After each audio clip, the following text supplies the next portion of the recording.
Here's Kids Radiothon, Y94, all about the stories of the families, the children that have been impacted by Sanford Children's Hospital right here in Fargo. And one of those is the story of Ayce. Got Mom, Kelsey on the phone. Tell us all about your guys' experience, if you could. What brought you there, how things played out, how great the hospital is, if you don't mind, Kelsey. Absolutely. So my son, Ayce, was 7 months old at the time, and him and I caught a quick flight out of a local hospital close to where we live, and we were on our way to Sanford Health in Fargo. He was admitted to the pediatric ICU, where they ended up finding out that what we thought was maybe a collapsed lung ended up being a lung filled entirely with infected fluid from Group A strep. And so they went in and they drained, over 400 mils off of his left lung and took wonderful care of him and, quite honestly, saved his life. Now, what's going through your mind before you guys are even told that you need to come to Fargo? Like, when you realize, okay, this is not something that's going to be cared for at home here, what are the rushes of emotions you're dealing with?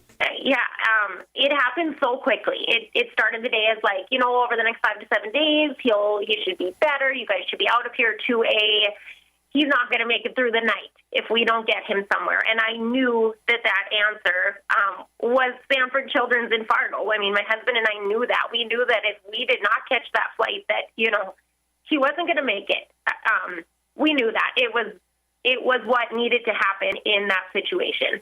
Now, how much time have you spent thinking about what if it wasn't Fargo that you needed to get to? What if you needed to get to Minneapolis or even further? Has your brain fully even processed how things could have played out had you had farther to go? It didn't. I knew we needed to go somewhere that had pediatric specialists or pediatric intensivists, and I knew that Fargo had that. I knew that was an option, and in my mind, seconds were hours. It was, where can we go for trustworthy care and to save our son, and how fast can we get there? And what was it like with the staff at Sanford preparing you for what he was going through, or just even explaining everything that was happening? It was phenomenal. I mean, we came in at, 6 a.m. I think they were probably getting ready for shift change, and we walked into that hallway, and there were, 6 to 10 people standing outside his door ready to welcome him with open arms. They immediately surrounded him and hooked it up, figured out what was wrong, got treatment started, and it was just so comforting to know that was the first time where I could breathe. I felt like it was okay.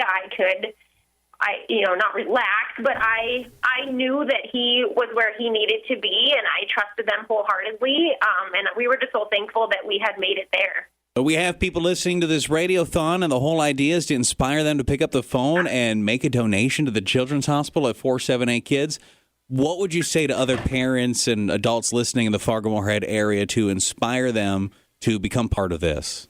I would say, please donate. I don't think, even for myself, prior to our experience, that we realize how far, $1, $5, or $10 could go. But it might mean, a blanket for your child in the hospital, or an extra event, or, a play facility for them to escape the reality of what's happening in those days where they're inside that hospital. I mean, a small donation can go such a long way, and it can end up, being the reason that a child walks out of there, or, a child is able to go there initially. Well, Kelsey, we can't thank you enough for taking time to visit with us today, and we're so happy to hear that things went so well for you guys there.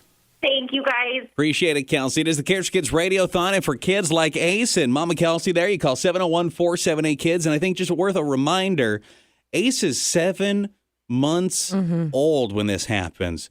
From Minot, flown to Fargo because it's the best in the region, has this respiratory illness, fluid drained from the chest of a 7-month-old. Now, for perspective's sake, if it's been a while since you've been around a 7-month-old, hadn't been for me. It's just been a couple of months since I've been around a 7-month-old. Our little guy's 11 months old. I mean, at 7 months old, teething is a concern. Can you sit up on your own yet?